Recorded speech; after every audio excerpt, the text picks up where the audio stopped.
دعا نے ایک آخری کوشش کرنے کے بارے میں سوچا تھا، اسی لیے وہ ہادی کے کمرے میں گئی تھی۔ ہادی پلیز ایسے نہ کرے، مجھے ابھی شادی نہیں کرنی، مجھے پڑھنا ہے۔ ہادی جو ڈریسنگ کے سامنے کھڑا ہو کر تیار ہو رہا تھا، اسے دیکھتے ہی اس کے ماتھے پر لکیریں پڑ گئی تھیں۔ پلیز، وہ اس کا ہاتھ پکڑ کر التجا کر رہی تھی، مگر اس سنگ دل انسان کو اس کی کوئی التجا سنائی نہیں دے رہی تھی۔ میں نے کہا نا دعا، تم شادی کے بعد بھی پڑھ سکتی ہو، بلکہ میں تو کہتا ہوں تمہاری یونیورسٹی بند کر دینی چاہیے۔ جو تمہاری حرکت ہے، میں وہاں جان بوجھ کر نہیں گئی تھی، مجھے بس دعا، تم وہاں جان بوجھ کر گئی تھی یا اپنی مرضی سے، میں اس بارے میں کوئی بات نہیں کرنا چاہتا۔ میں نے تمہیں منع کیا تھا کہ تم وہاں نہیں جاؤ گی، میرے منع کرنے کے باوجود تم وہاں گئی ہو۔ اس کا کیا مطلب ہو سکتا ہے؟ یہی نا کہ تمہاری نظر میں میری کوئی اہمیت ہی نہیں ہے۔ دعا، تم نے میری عزت 2 کوڑی کی کر دی ہے۔ اب میں مزید رسک نہیں لے سکتا، کیونکہ کچھ بھی ہو جائے میں اپنے خاندان کی عزت کو تمہارے ہاتھوں رونتے ہوئے نہیں دیکھ سکتا۔ اور اب جاؤ تم، اور شکر کرو کہ دادا جان نے تمہیں 1 ہفتے کا ٹائم دیا ہے، ورنہ میرا تو دل چاہ رہا تھا کہ میں کل ہی تمہاری رخصتی کروا لیتا۔ اور اب کوشش کرنا مجھے اپنی شکل کمی دکھاؤ، کیونکہ تمہاری شکل دیکھتے ہوئے مجھے اپنی ذلت دوبارہ سے یاد آنے لگتی ہے۔ وہ اپنی بات مکمل کر کے وہاں سے نکل گیا تھا، جبکہ دعا وہیں کھڑی رہ گئی تھی۔ یہ الفاظ اس کے ہادی کے تو نہیں ہو سکتے تھے، وہ تو اس سے بہت پیار کرتا تھا، اس سے بہت نرمی سے بات کرتا تھا۔ اسے یقین ہی نہیں آ رہا تھا کہ یہ وہی ہادی تھا جو اس کی ذرا سی تکلیف پر خود تڑپ اٹھتا تھا، اور اب کیسے وہ سنگ دل بنا چلا گیا تھا۔ عبدالجبار کے 2 بیٹے تھے، واجد اور چھوٹا عبدالحمید تھے۔ عبدالواجد باپ کے ساتھ زمینی دکھتے تھے، جبکہ چھوٹا عبدالحمید اسے پڑھنے کا بہت شوق تھا، اور اسی کے شوق کے پیش نظر عبدالجبار صاحب نے اسے شہر پڑھائی کے لیے بھیج دیا تھا، اور ڈاکٹر بننے کے بعد وہ وہیں ہسپتال میں نوکری کرنے لگا تھا۔ عبدالحمید کی ایک ہی بیٹی تھی، دعا، وہ FA میں پڑھ رہی تھی جب عبدالجبار صاحب کی خواہش پر عبدالحمید اپنی بیوی اور بیٹی کے ساتھ گاؤں آئے تھے، اور ان دونوں وہ پورا 1 مہینہ وہاں رہے تھے۔ جانے سے پہلے عبدالجبار نے اپنے اکلوتے پوتے عبدالہادی کے لیے دعا کا ہاتھ اپنے بیٹے سے مانگا تھا، اور بھلا عبدالحمید اور ان کی بیوی کو کیا اعتراض ہو سکتا تھا۔ عبدالہادی کو بھی دعا بہت پسند تھی، اسی لیے ان دونوں کا نکاح کر دیا گیا تھا۔ FSC کے پیپروں کے بعد چھٹیوں میں دعا کو لے کر عبدالحمید صاحب دوبارہ گاؤں آئے تھے، اور دعا کو وہیں چھوڑ کر اپنی بیوی کے ساتھ وہ ساتھ والے گاؤں اپنے ایک دوست کی ماں کی تعزیت کے لیے جا رہے تھے جب ان کا ایکسیڈنٹ ہوا تھا، اور وہ دونوں ہی جان بحق ہو گئے تھے۔ ماں باپ کے علاوہ دعا کے اس دنیا میں اور کوئی نہیں تھا سوائے ددیال کے، اس لیے اب شہر واپس جانا تو دعا کے لیے بالکل ناممکن ہو گیا تھا۔ بیٹے اور بہو کے یوں اچانک جانے پر عبدالجبار صاحب جیسے اندر سے ٹوٹ گئے تھے۔ عبدالہادی نے ان دونوں اپنے دادا کو بہت مشکل سے سنبھالا تھا۔ ہادی بچپن سے ہی دادا کا لاڈلا تھا۔ آہستہ آہستہ عبدالجبار صاحب زندگی کی طرف لوٹ آئے تھے، مگر دعا تو بالکل اکیلی ہو گئی تھی۔ وہ شہر کی پلی بڑی تھی، اب یوں اچانک گاؤں میں آ کے رہنا اس کے لیے بہت مشکل تھا۔ عبدالواجد بھتیجے کو روتا دیکھ کر خود دکھی ہو جاتے تھے۔ انہوں نے ہادی سے دعا کا خوب خیال رکھنے کا وعدہ لیا تھا، اور ہادی نے اپنے باپ سے کیا وعدہ بخوبی نبھایا تھا۔ وہ خود بھی دعا سے بہت محبت کرنے لگا تھا۔ انہی دنوں دعا کا FSC کا رزلٹ آ گیا تھا۔ اس نے جب آ کے پڑھنے کی بات کی تو عبدالجبار نے صاف منع کر دیا تھا۔ ان کے خاندان میں لڑکیوں کو اتنا زیادہ پڑھانے لکھانے کا رواج نہیں تھا۔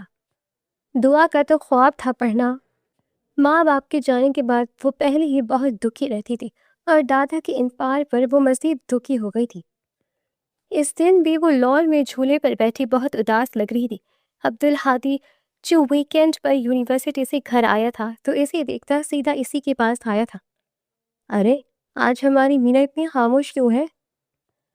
ہادی اس کے سامنے بیٹھتا شوخی سے بولا تھا، تو دعا نے اس کی طرف دیکھ کر منہ پھیر لیا تھا۔ ارے اتنا غصہ، خیریت تو ہے نا؟ ہادی، مجھے سمجھ نہیں آتی یہ گاؤں کے رہنے والے لوگ اتنے دوغلے کیوں ہوتے ہیں؟ دوغلے؟ تمہیں ہم دوغلے لگتے ہیں؟ مگر مجھے تو لگتا ہے گاؤں کے رہنے والے لوگ بہت صاف دل اور سادہ ہوتے ہیں۔ بالکل غلط، گاؤں میں رہنے والے لوگ ڈبل سٹینڈرڈ کے مالک ہوتے ہیں۔ بیٹوں کے لیے یہ کچھ اور سوچتے ہیں اور بیٹیوں کے لیے کچھ اور۔ جو کام بیٹے بڑے فخر سے کر سکتے وہ بیٹیاں نہیں کر سکتی۔ نہیں، مجھے نہیں لگتا ایسا۔ تم بتاؤ کیا ہوا ہے؟ ہادی ابھی بھی نہیں سمجھا تھا۔ اب آپ خود دیکھیں، آپ یونیورسٹی جا کر پڑھ رہے ہیں، اور جب میں نے دادا جان سے آگے پڑھنے کی بات کی تو انہوں نے صاف انکار کر دیا۔ اوہ، تو یہ بات ہے۔ تم فکر نہیں کرو، میں دادا جان سے بات کروں گا اور وہ مان جائیں گے۔ سچ ہادی؟ آپ کو کوئی اعتراض نہیں میرے پڑھنے کا؟ نہیں، بھلا مجھے کیوں ہوگا کوئی اعتراض؟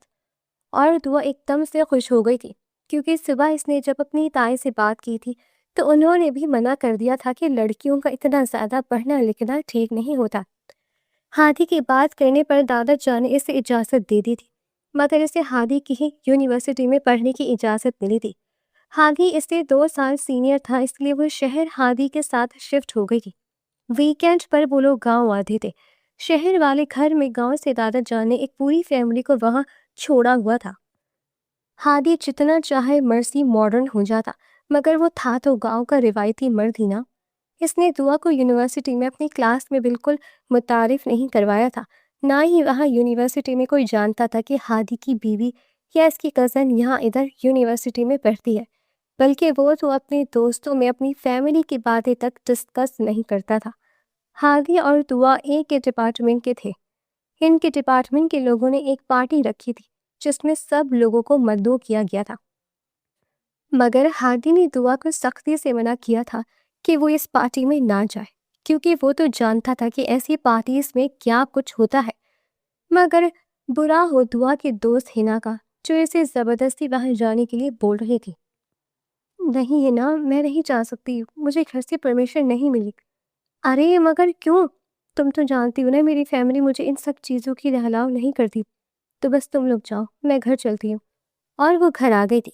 پیچھے ہی اس کی دوست ہنا اور کنزا بھی آ گئی تھی۔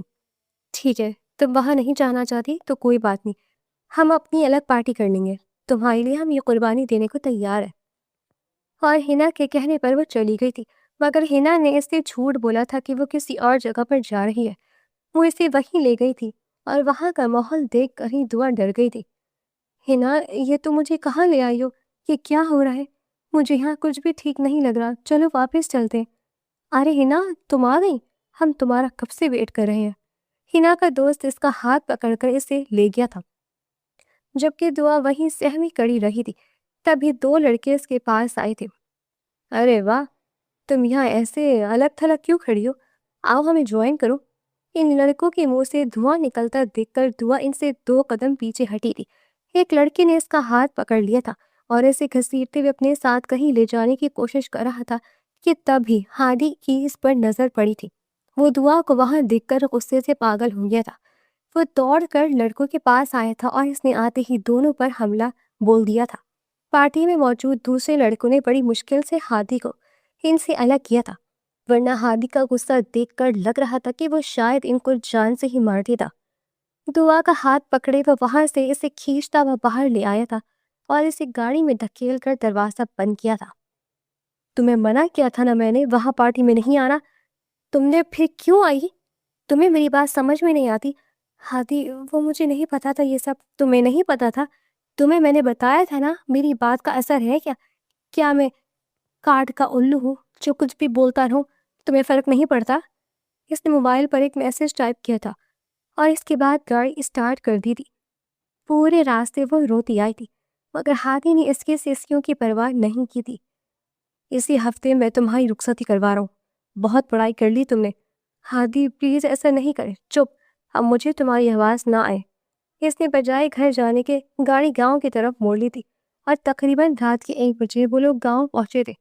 ہادی کا وہ لاسٹ سیمیسٹر تھا، مگر ہادی دوبارہ نہ یونیورسٹی گیا، نہ ہی اس نے پیپر دیے تھے، اور نہ ہی اب اس کا دوبارہ اس یونیورسٹی میں قدم رکھنے کا کوئی ارادہ تھا۔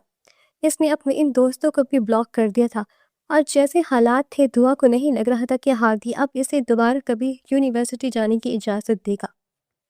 یہی تو تھا وہ جس کی وجہ سے وہ پڑھ رہی تھی۔ وہ اتنی بڑی بیوقوفی کیسے کر سکتی تھی؟ غلطی سر اس کی تھی، مگر اب کوئی چارہ نہیں تھا، کیونکہ ہادی اب اس کی کوئی بات سننے کو تیار ہی نہیں تھا۔ کنزا فاطمہ دعا کو شاپنگ پر لے گئی تھی۔ کچھ کپڑے انہوں نے اس کے لیے لیے تھے اور 1-2 جوڑے رہتے تھے۔ وہ کل تک آ جانے تھے۔ اتنی جلدی میں وہ اپنی مرضی کا تو کچھ بھی نہیں بنوا سکی تھی، مگر انہوں نے ریڈی میڈ فیشن کے مطابق دعا کے لیے بہت خوبصورت جوڑے خریدے تھے۔ دعا تو کسی چیز میں انٹرسٹ ہی نہیں لے رہی تھی۔ کنیز فاطمہ نے ساری شاپنگ کی تھی۔ 2 دن کے اندر اندر انہوں نے اس کی ساری شاپنگ مکمل کر دی تھی، اور اگلے دن انہوں نے دعا کو مایو بٹھا دیا تھا۔ دعا کی رہی صحیح امیدیں بھی ختم ہو گئی تھی۔ وہ جو سوچ رہی تھی کہ وہ کسی نہ کسی طرح ہادی کو رخصتی سے روک لے گی، مگر اس کے مایو بیٹھ جانے کے بعد تو سب کچھ ختم ہو گیا تھا۔ ان کی مایو کا فنکشن جرگے کے لان میں ہی منعقد تھا۔ پورا گاؤں مدعو تھا۔ مایو کے پیلے جوڑے میں وہ اتنی پیاری لگ رہی تھی کہ ایک لمحے کے لیے ہادی ساری ناراضگی بھول گیا تھا، مگر وہ اتنی جلدی دعا کو معاف کرنے والا نہیں تھا، اس لیے دوبارہ وہ اپنے خول میں سمٹ کر اس کے پاس بیٹھا رہا۔ دعا نے نم نظروں سے اس کے چہرے کی طرف دیکھا تھا۔ اسے اپنے لیے ذرا بھی ہمدردی نظر نہیں آ رہی تھی۔ اگلے 5 دنوں تک تو ہادی اور دعا کا سخت پردہ کروایا جا رہا تھا، اور آخر کار وہ رخصت ہو کر اپنے کمرے سے ہادی کے کمرے میں شفٹ ہو گئی تھی۔ پہلے تو صرف ہادی دعا سے ناراض تھا، مگر اب دعا بھی ناراض ہو چکی تھی۔ اگر ہادی کو دعا کی پرواہ نہیں تھی تو پھر وہ بھلا اس کی کیوں پرواہ کرتی؟ اس کے آنے سے پہلے ہی وہ لباس تبدیل کرنے کے بعد صوفے پر کمبل اوڑھے سو گئی تھی۔ ہادی اس کی اتنی بڑی جرت پر سیخ پا ہوا تھا۔ یہ کیا بدتمیزی ہے؟ ہادی نے اس کے اوپر سے کمبل کھینچا تھا۔ بدتمیزی تو آپ کر رہے ہیں، ایک سوئے ہوئے بندے کو جگا رہے ہیں، شرم نہیں آتی آپ کو؟ دعا، تم نے لباس چینج کیوں کیا؟ ابھی تو میں نے تمہیں دیکھا ہی نہیں تھا، اور تم نے اپنی بات ادھوری چھوڑتا۔ وہ خود پر بمشکل کنٹرول کرتا خاموش ہوا تھا۔ ہاں اب جان سے مارتے مجھے۔ آپ تو بھی شکل تک دیکھنے کے روا دوا نہیں تھے نا؟ آپ ہی نے کہا تھا نا کہ اپنی شکل نہ دکھاؤ آپ کو، تو اب مجبوری ہے، آپ کے کمرے میں تو رہنا ہی ہے مجھے، اس لیے آپ کے کہنے سے پہلے منہ چھپا لیا تھا میں نے۔ دعا، یہ تم نے اچھا نہیں کیا۔ ہادی جو یہ سوچ رہا تھا کہ وہ دعا کی غلطی کو بھول کر آنے والی زندگی کی شروعات اچھے سے انداز میں گزارے گا، مگر دعا کے اتنی انتہائی قدم پر اس کا غصہ پھر سے عود آیا تھا۔ ولیمے کے فنکشن میں بھی وہ دونوں ایک دوسرے سے ناراض ہی بیٹھے رہے تھے۔ کنیز فاطمہ نے یہ بات نوٹس کی تھی، مگر ہادی سے پوچھنے پر بہانہ بنا کر ماں کو ٹال دیا۔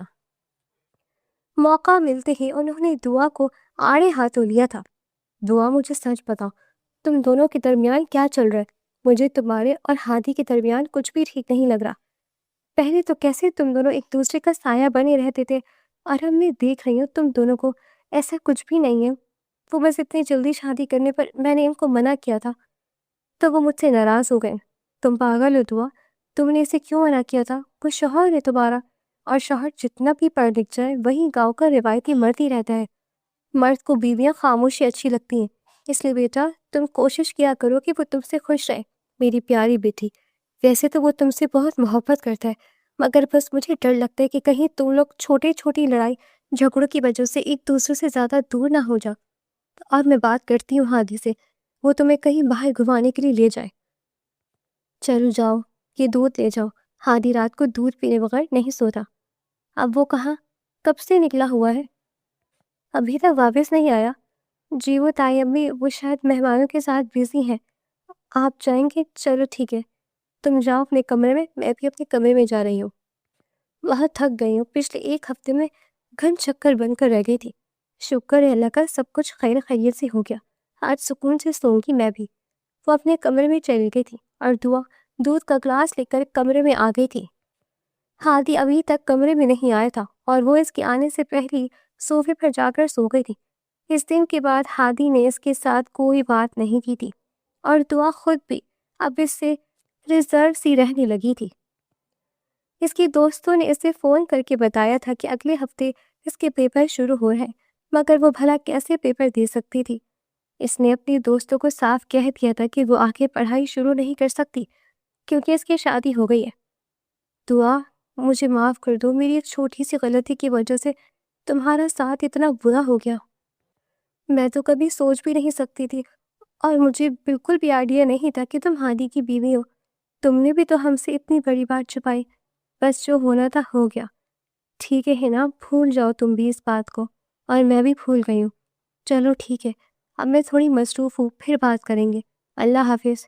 دعا اب حنا کے ساتھ کوئی تعلق نہیں رکھنا چاہتی تھی۔ اسے اندازہ تھا کہ اس کے گھر میں اس کی دوستی کو لے کر بھی باتیں ہوں گی، اس لیے وہ مزید کوئی غلطی نہیں کرنا چاہتی تھی۔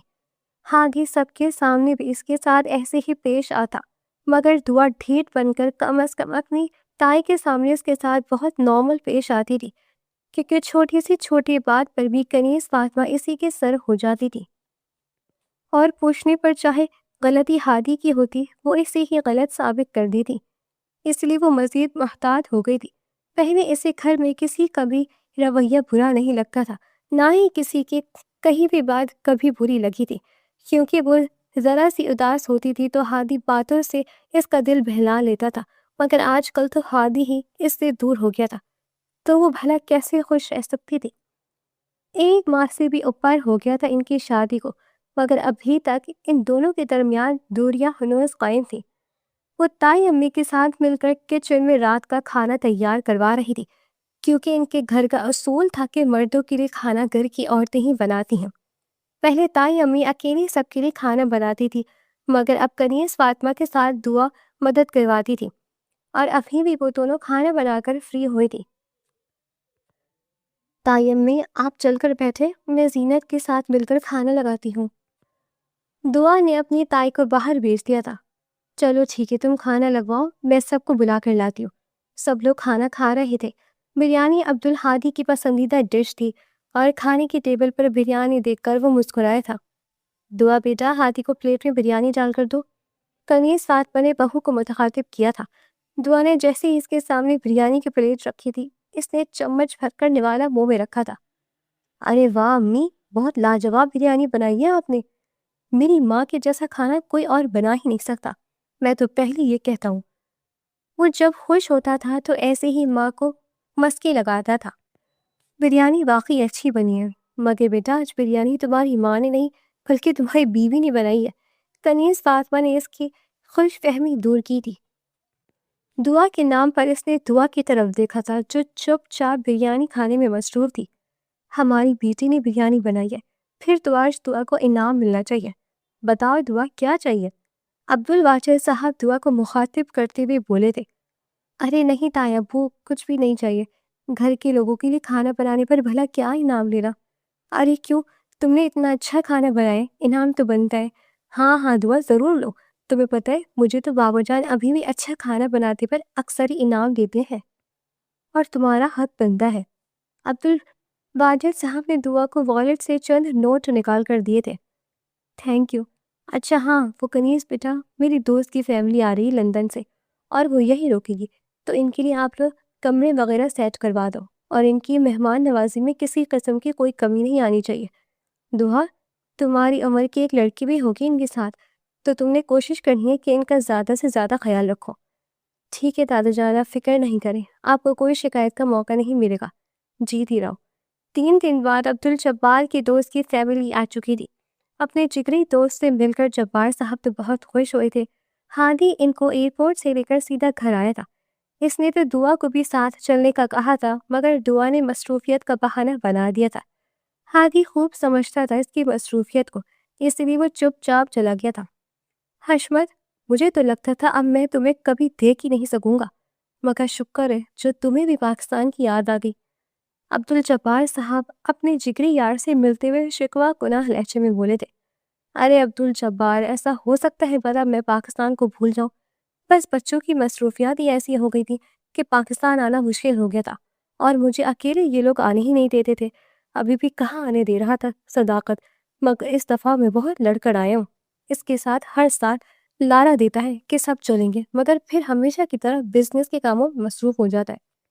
اس کے پاس تو اپنے بچوں کے لیے ٹائم نہیں ہے، میرے لیے کیا خاک ٹائم نکالے گا؟ حشمت صاحب اپنی بیٹی کی شکایتیں لگاتے ہوئے بولے تھے۔ بس اب تم یہاں آ گئے ہو نا، تو ادھر ہی رہنا، میں تمہیں جانے ہی نہیں دوں گا۔ بالکل، میرا بھی یہی ارادہ ہے کہ اب میں واپس نہ ہی جاؤں۔ ارے باتیں کرتے رہو گے یا بچوں سے بھی ملواؤ گے؟ ارے ہاں، یہ میری بہو ہے شائستہ، اور یہ میری پوتی ہے میرب، اور اس سے چھوٹا ہمدان ہے میرا پوتا۔ صداقت نہیں آیا، ہمیشہ کی طرح اپنے کام میں مصروف ہے، تو اس کی فیملی کو اپنے ساتھ لے آیا ہوں۔ بھائی ہمارے بچوں کو بھی تو پتہ ہونا چاہیے نا اپنی اصل جوڑی کے بارے میں، بس اسی لیے بچوں کو لے کر آ گیا ہوں۔ ابھی ایک ماہ تو بچے بھی ادھر ہی رہیں گے، اس کے بعد ہی واپس چلے جائیں گے، مگر میں یہیں رہوں گا۔ بالکل بھی نہیں دادو، ہم یہاں آپ کو بالکل بھی نہیں چھوڑیں گے، آپ کو اپنے ساتھ لے جائیں گے، میرب دادا سے بولی تھی، جس پر سب لوگ ہنسے تھے۔ اچھا حشمت، یہ میری بہو ہے کنیز فاطمہ، اس کو تو تم جانتی ہو، یہ میری پوتی ہے عبدالحمید کی بیٹی دعا، اور میرے پوتے عبدالہادی کی بیوی، 2 ماہ پہلے ان کی شادی کی ہے۔ کیا بات کر رہے ہو؟ تم نے بچوں کی شادی کر دی اور مجھے بتایا تک نہیں؟ تمہیں بتانے کا کوئی فائدہ ہے؟ میں نے اپنی بیماری کے ہزاروں بہانے بنائے، تم نہیں آئے۔ میرے پوتے کی شادی پر بھلا تم کب آتے؟ اور اس بات پر حشمت صاحب نے قہقہہ لگایا تھا۔ یہ بات تو سچ تھی، کتنی ہی بار عبدالجبار صاحب نے اپنی چھوٹی بیماری کا ڈرامہ کیا تھا کہ وہ پاکستان آئے جائے، مگر وہ نہیں آ سکے تھے۔ تمہیں تو پتہ ہے نا جبار صداقت کا، وہ میرے بارے میں کتنا فکر مند رہتا ہے، مجھے اکیلے بھیجنے کے بارے میں مانتا ہی نہیں تھا، اس لیے اس دفعہ میں نے سوچا کہ اس کی بچوں کو ساتھ لے آتا ہوں، اس کی بھی تسلی رہے گی اور میری بھی خواہش پوری ہو جائے گی۔ ہاں یہ تو تم نے بہت اچھا کیا۔ چلو دعا بیٹا، مہمانوں لے کر جاؤ ان کے کمرے میں، بیٹا آپ لوگ ریسٹ کر لیں، تھوڑی دیر تک کھانا لگاتے ہیں، پھر سب مل کر کھانا کھاتے ہیں، ٹھیک ہے؟ اور میرب دعا کے ساتھ آ گئی تھی۔ حشمت یار، تمہارے بچوں کو دیکھ کر لگتا ہی نہیں ہے کہ تم لوگ اتنے عرصے سے لندن رہ رہے ہو، تم نے کتنی اچھی تربیت کی اپنے بچوں کی۔ ارے باہر کے ملک میں رہتے، اس کا یہ مطلب تھوڑی نہ ہے کہ اپنے ملک اور مذہب سے دور ہو جائیں گے، ہم جہاں بھی رہیں گے تو مسلمان ہی نا، اور بالکل ایسا ہی تھا۔ میرا اور ہمدان کو مشرقی لباس میں دیکھ کر وہاں سب لوگ ہی حیران ہوئے تھے، اور سوئے پر سہاگا یہ کہ وہ بولتے بھی اتنی صاف اردو تھے کہ کوئی سمجھ ہی نہیں سکتا تھا کہ وہ لندن رہتے ہیں۔ اور اس بات کا سارا کریڈٹ حشمت صاحب کو جاتا ہے۔ حشمت صاحب ساتھ والے گاؤں کے رہنے والے تھے۔ عبدالجبار اور حشمت بچپن سے ایک ہی اسکول میں پڑھے تھے، ان کی دوستی بچپن سے ہی چلی آ رہی تھی، مگر پھر حشمت یہاں سے لندن چلا گیا اور وہیں سیٹل ہو گیا۔ بیچ بیچ میں تو وہ یہاں پاکستان آتے رہے تھے، مگر حشمت کا اکلوتا بیٹا صداقت، اس نے وہاں پر کاروبار میں خود کو اتنا الجھا لیا تھا کہ اس کے پاس ٹائم ہی نہیں ہوتا تھا پاکستان آنے کا، اور کچھ حشمت صاحب کو بیماری کی وجہ سے اکیلا نہیں بھیج سکتے تھے۔ حشمت صاحب ہارٹ پیشنٹ تھے، یہی وجہ تھی کہ اتنے سال ہو گئے تھے پاکستان کا چکر نہیں لگا سکے تھے۔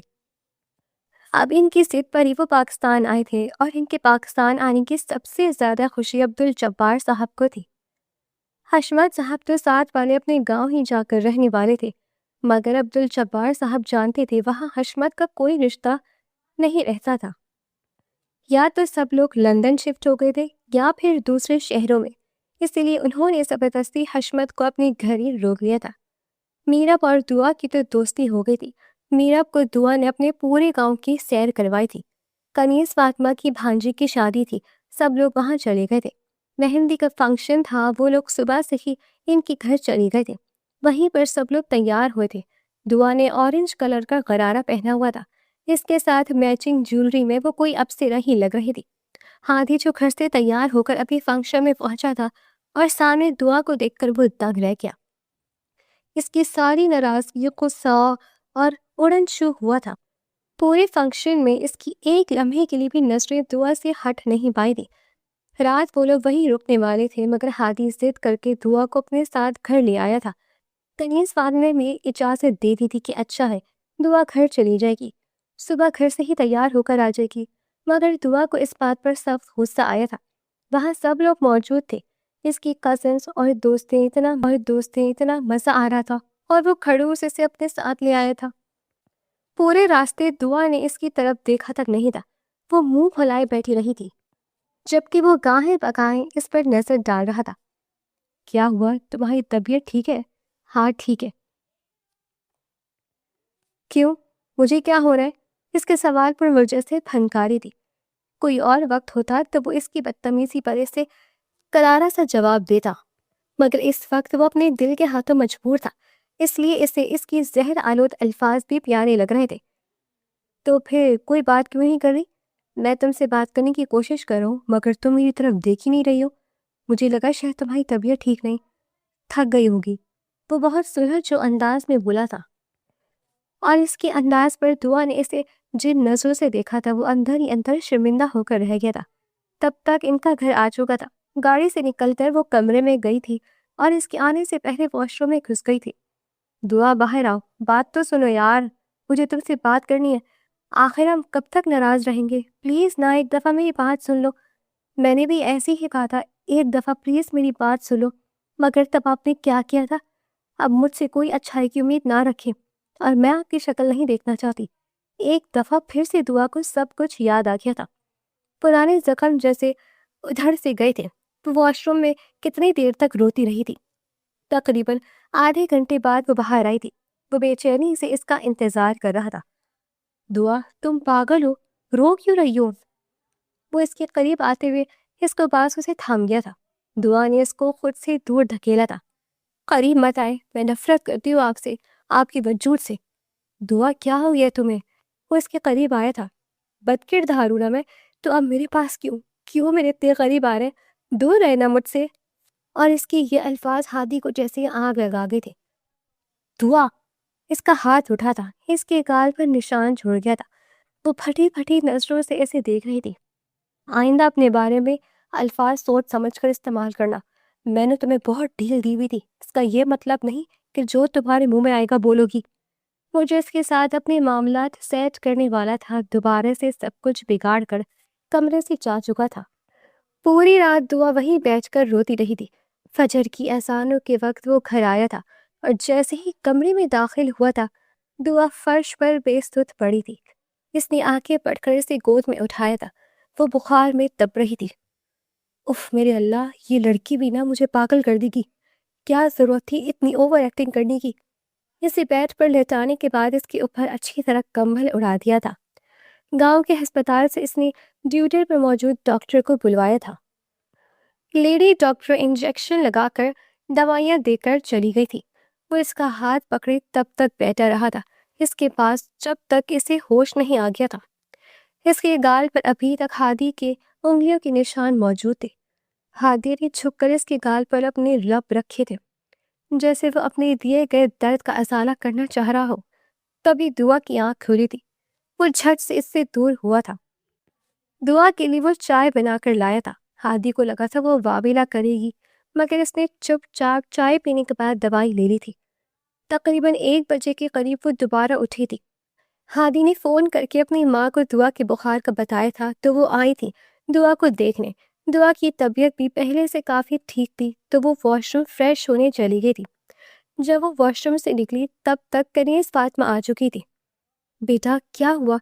ٹھیک ٹھاک تو آئی تھی، ضرور تمہیں نظر لگ گئی ہے، پیاری بھی اتنی لگ رہی تھی نا۔ نہیں دائی ابھی، میں بالکل ٹھیک ہوں، مجھے آپ کے ساتھ ہی جانا ہے۔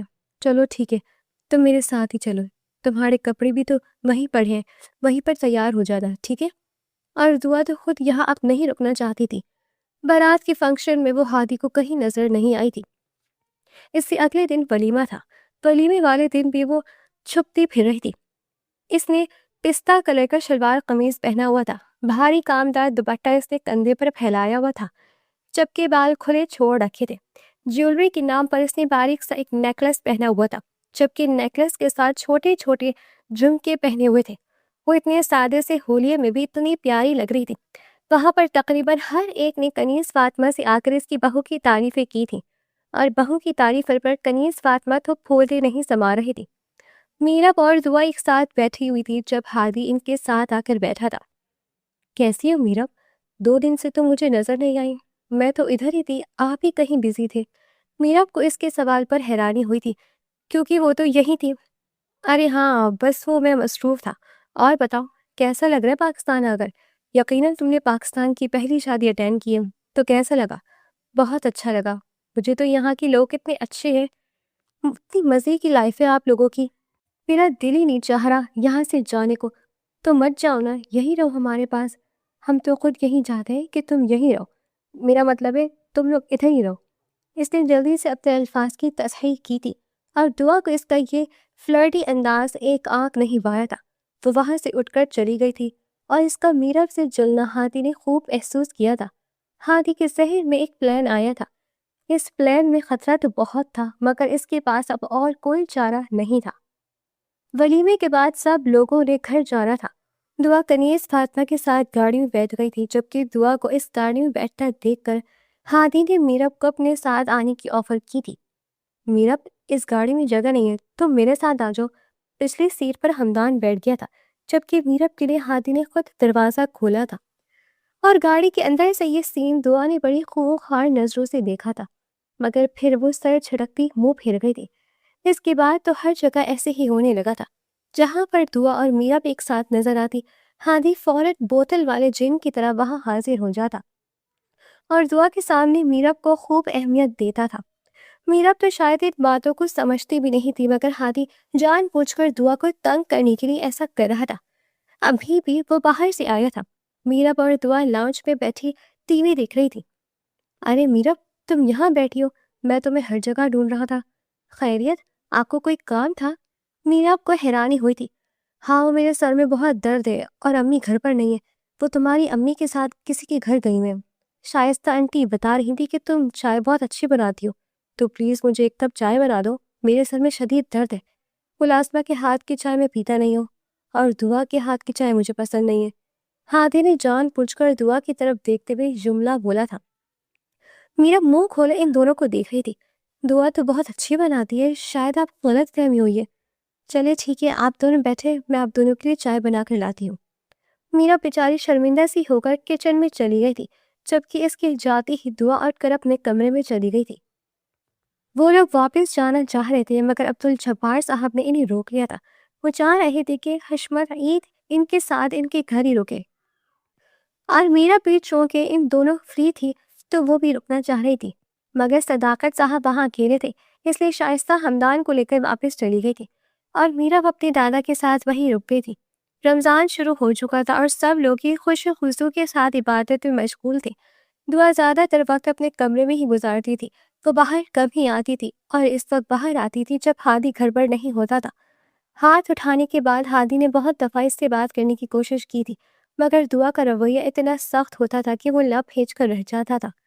دعا تو جیسے اسے نہ معاف کرنے کا تہیہ کر چکی تھی۔ اس کے کمرے میں آنے سے پہلے وہ سو جاتی تھی، اور اس کے اٹھنے سے پہلے وہ کمرے سے اٹھ کر چلی جاتی تھی، اور اگر وہاں ہوتا تو وہ اتنی سختی سے بات کرتی تھی کہ وہ چپ ہو کر رہ جاتا تھا۔ دعا نے تو یہاں تک ہادی کو کہہ دیا تھا کہ اگر آئندہ وہ اس کے ساتھ فری ہونے کی کوشش کرے گا تو وہ اپنے کمرے میں واپس چلی جائے گی۔ سارے خاندان کی اس دن عبدالجبار صاحب نے گھر افطاری کی تھی، اس لیے مہمانوں کے ساتھ دعا بہت مصروف رہی تھی، اور اسے نماز پڑھنے کا ٹائم نہیں ملا تھا، تو ہادی اس دن جلدی نماز تراویح سے فارغ ہو کر گھر آ گیا تھا، اور اس وقت وہ اپنے کمرے میں موجود تھا۔ اس کی موجودگی میں وہ خوشی و خضو کے ساتھ نماز نہیں پڑھ سکتی تھی، اسی لیے وہ اپنے کمرے میں نیچے آ کر نماز پڑھنے لگی تھی۔ تقریباً 1 گھنٹہ ہو گیا تھا ہادی کو گھر آئے ہوئے، مگر ابھی تک وہ کمرے میں نہیں آئی تھی، اسی لیے وہ اسے تلاش کرتا ہوا کچن میں گیا تھا، مگر وہ کہیں نہیں تھی۔ پورا گھر اس نے دیکھ لیا تھا، آخر کار وہ اس کے کمرے میں آیا تو وہ اپنے کمرے میں نماز پڑھنے میں مصروف تھی۔ ہادی چپ چاپ دبے پاؤں پیچھے صوفے پر آ کر بیٹھ چکا تھا۔ دعا کو بالکل خبر نہیں تھی کہ ہادی وہاں آ چکا ہے۔ نماز پڑھنے کے بعد اس نے دعا کے لیے ہاتھ اٹھائے تھے، وہ زار و قطار رو رہی تھی۔ اس کا ہچکلے کھاتا وجود دیکھ کر ہادی تڑپ اٹھا تھا، مگر وہ اس وقت رب کے حضور پیش تھی، وہ مداخلت نہیں کرنا چاہتا تھا، اسی لیے چپ چاپ وہ صوفے پر بیٹھ کر اس کے فارغ ہونے کا انتظار کرتا رہا۔ وہ دعا مانگ کر منہ پر ہاتھ پھیر چکی تھی، مگر ابھی تک وہ جان ماس پری سر جھکائے بیٹھی تھی، اس کی آنکھوں سے ابھی تک آنسو بہہ رہے تھے۔ بابا، کاش آپ ہوتے یا پھر میرا کوئی بہن بھائی ہوتا تو مجھے آج یہ ذلت نہ اٹھانی پڑتی۔ میرا کوئی بھی نہیں ہے، میں تو یہاں سے کہیں جا بھی نہیں سکتی، جاؤں بھی تو کہاں، کوئی ہے ہی نہیں۔ کاش اس دن میں بھی آپ لوگوں کے ساتھ ہی مر گئی ہوتی تو آج اتنی تکلیف تو نہ برداشت کرنی پڑتی مجھے۔ آپ نے اچھا نہیں کیا بابا جو مجھے لاوارث چھوڑ گئے، مجھے نہیں رہنا یہاں، مجھے بھی اپنے پاس بلا لے، مجھے اب اس دنیا میں کچھ بھی اچھا نہیں لگتا۔ وہ روندھے لہجے میں اپنے مرے ہوئے باپ سے ایسے مخاطب تھی جیسے وہ ان سے سن رہے ہوں۔ میں روز آپ سے کہتی ہوں کہ مجھے اپنے پاس بلا لیں، کیا آپ کے پاس میرے لیے اتنی سی جگہ بھی نہیں ہے پاپا؟ میں نہیں رہ سکتی، یہ دنیا بہت بری ہے، یا پھر شاید میں ہی بہت بری ہوں۔ آپ ہمیشہ کہتے تھے میری بیٹی خوب پڑھے گی، آپ کا خواب تھا کہ آپ کی دعا تعلیم مکمل کرے، مگر کیا ہوا؟ آپ کا خواب ٹوٹ گیا، نہیں پورا ہو سکا۔ اور اس کے الفاظ ہادی کو اپنے دل پر کاری ضرب محسوس ہو رہے تھے۔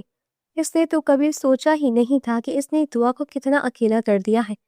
دعا کے ساتھ ساتھ ہادی کی آنکھوں سے بھی آنسو بہہ رہے تھے۔ وہ اٹھ کر صوفے سے کھڑا ہو گیا۔ دعا، اس نے آہستہ سے پکارا اور دعا نے فوراً پیچھے مڑ کر دیکھا تھا۔ اسے پتہ ہی نہیں چلا تھا وہ کب آیا تھا۔ I am sorry. ہادی کی آنکھوں سے آنسو قطار در قطار بہہ رہے تھے۔ معاف کر دو مجھے، میں اپنی ہر ایک غلطی پر شرمندہ ہوں۔ میں آپ کی شرمندگی کا اچار ڈالوں گی۔ مجھے نہیں چاہیے آپ کی شرمندگی، اور آپ کی سوری کرنے کی ضرورت نہیں ہے۔ آپ مرد ہیں، مردوں کو تو حق حاصل ہوتا ہے، بیوی تو ان کے لیے پاؤں کی جوتی ہوتی ہے۔ اسے جیسے چاہے رون دے۔ وہ نم لہجے میں بولتی کیسی خاموش فرما ہوئی تھی۔ جانے ماز لپیٹ کر رکھا تھا اور وہ سائڈ سے نکلنے لگی تھی جب ہادی نے اس کا ہاتھ روکا تھا۔ پلیز دعا، مجھے پتا ہے میں نے بہت زیادتی کی ہے تمہارے ساتھ، مگر مجھے احساس ہے میں سب ٹھیک کرنا چاہ رہا تھا، مگر تم اس دن اتنے غلط الفاظ بول رہی تھی مجھ سے، سب برداشت نہیں ہوا۔ ہاں بے شک روایتی مرد کا ہوں، مگر اپنے گھر کی عزت کی حفاظت کرنا روایتی پر ہے تو مجھے کہہ سکتی ہو، مگر روایتی تمہیں تب ہوتا نا جب میں تم پر کوئی پابندیاں لگاتا۔ مجھے پتا تھا وہاں اس دن اس پارٹی میں کیا کچھ ہونے والا تھا، میں وہاں نہیں جانا چاہتا تھا، مگر ثقلین کی سالگرہ تھی تو وہ مجھے ایک ہفتے سے میرے پیچھے لگا ہوا تھا، اسی لیے میں وہاں چلا گیا اور تم میرے منع کرنے کے باوجود چلی گئی۔ میں نہیں گئی تھی وہاں پر، ہینا مجھے دھوکے سے لے کر گئی تھی۔ اس نے کہا تھا ہم کہیں اور جگہ جا رہے ہیں، مگر وہ جھوٹ بول کر مجھے وہاں لے گئی تھی۔ میں تو گیٹ پر ہی کھڑی رہ گئی تھی، میں وہاں سے نکلنے ہی والی تھی جب وہ روتے ہوئے وضاحت دے رہی تھی، اور ہاتھی نے آنکھیں پڑھ کر اسے اپنے سینے سے لگا دیا تھا۔ مجھے معاف کر دے دعا پلیز، اور تم اکیلی نہیں ہو، ہادی ہمیشہ تمہارے ساتھ ہے۔ اور تم ایسے کیوں کہہ رہی تھی کہ تمہارے اس دنیا میں کوئی نہیں ہے؟ ٹھیک ہے ہم دونوں ناراض ہیں، مگر کیا تم مجھ سے اتنی نفرت کرنے لگی ہو جو اس طرح چاچو کو میری شکایتیں لگا رہی تھی؟ وہ اسے سینے سے لگائے رندھی ہوئی آواز میں بول رہا تھا۔ دعا کا یہی پر سخت جواب دے گیا تھا اور وہ پھوٹ پھوٹ کر اس کے سینے سے لگی رونے لگی تھی۔ ہادی اس کے بالوں کو سہلاتا رہا تھا۔ کافی دیر تک رو لینے کے بعد جب وہ اس سے الگ ہوئی تو ہادی نے اس کا چہرہ اپنے ہاتھوں میں لے کر اس کے ماتھے پر اپنے لب رکھے تھے۔ دور رہو مجھ سے، مجھے بات نہیں کرنی آپ سے، وہ روٹھے پن سے بولی۔ ٹھیک ہے تمہیں نہیں کرنی، مگر مجھے تو تم سے بہت ساری باتیں کرنی ہیں۔ پہلی تمہارے اور اپنی غصے کی وجہ سے میں بہت کچھ خراب کر چکا، اب نہیں کرنا چاہتا۔ چلو آؤ کمرے میں چلتے ہیں۔ وہ شوخی سے اس کا ہاتھ پکڑتے بولا تھا جبکہ دعا نے سچ پٹاتے ہوئے ہاتھ کھینچا تھا۔ جی نہیں، میں تو چائے بنانے جا رہی ہوں اپنے لیے، سر میں درد ہو رہا ہے میرے۔ اچھا چلو پھر میرے لیے بھی ایک کپ چائے بنا دینا۔ اس کے آگے بڑھتے قدم وہی روکے تھے۔ میں تو چائے اچھی بناتی نہیں ہوں، آپ ایسا کریں میرا کو کہہ دیں، وہ آپ کے لیے چائے بنا دے گی۔ وہ منہ بناتی کمرے سے نکل گئی تھی جبکہ ہاتھی کا ایک زوردار قہقہا گونجا تھا جسے دعا نے کچن تک جاتے ہوئے بخوبی سنا تھا۔ وہ بھی اس کے پیچھے کچن تک آ گیا تھا۔ یار تمہیں تنگ کرنے کے لیے ایسا کر رہا تھا، تم تو مجھے لفٹ ہی نہیں کروا رہی تھی، تمہیں تنگ بھی تو کرنا تھا نا۔ یہ تنگ کرنے کا کون سا طریقہ ہے؟ اس طرح تو پھر میں بھی آپ کو ایسے تنگ کر سکتی ہوں۔ Shut up. ہاں جی، آپ گاؤں والے مردوں کی پوزیسونیس تو عزت ہوگی، اور بیویوں کا کیا؟ وہ اسے گھورتی ہوئے چائے بنانے لگی تھی۔ تم بھی میرے بارے میں اتنی ہی پوزیسو ہو جاؤ، جہاں کہوں گی جاؤں گا، جہاں کہوں گی نہیں جاؤں گا، جس سے کہوں گی بات کروں گا، جس سے کہوں گی بات نہیں کروں گا، میرا وعدہ ہے تم سے۔ ٹھیک ہے اب خوش ہو؟ اس کے دونوں ہاتھ تھامے بول رہا تھا۔ اب مسکی لگانا بند کریں اور چائے بنانے دیں۔ چھوڑو چائے کو، میرا موڈ نہیں جائے گا، میرا موڈ کچھ اور ہو رہا ہے۔ ہادی نے اسے گود میں اٹھایا۔ ہادی کیا کرے، مجھے چھوڑے، کوئی دیکھ لے گا۔ کوئی بھی نہیں ہے، سب سو چکے۔ آدھی رات کے وقت الو کی طرح سے میری بیوی جاگ رہی ہے۔ وہ اسے اٹھائے کمرے کی طرف بڑھ رہا تھا اور اس کے الو کہنے پر اس نے منہ کھولنے سے دیکھا تھا۔ آپ نے مجھے الو کہا؟ اور ہاتھی نے اس کی آنکھوں میں دیکھتے ہوئے فرما برداری سے سر ہلایا تھا۔ دعا نے اس کے کندھے پر مکہ مارا تھا۔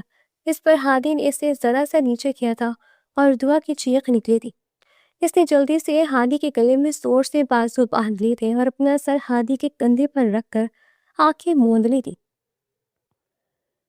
اس کہانی کا سب سے بڑا اخلاقی سبق یہ ہے کہ محبت صرف حفاظت کرنے یہ حق جتانے کا نام نہیں بلکہ اعتماد، سمجھ اور توازن کا نام ہے، کیونکہ جب محبت میں انا، غصہ اور سماجی دباؤ شامل ہو جاتے ہیں تو رشتے کمزور ہونے لگتے ہیں۔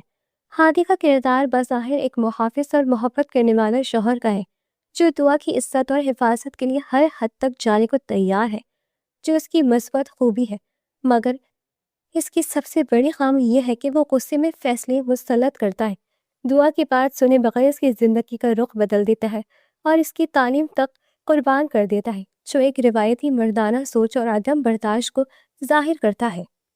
جبکہ دعا کا کردار معصوم، جذباتی اور خواب دیکھنے والی لڑکی کا ہے، جو حالات کی مار کھا کر خاموشی اختیار کر لیتی ہے۔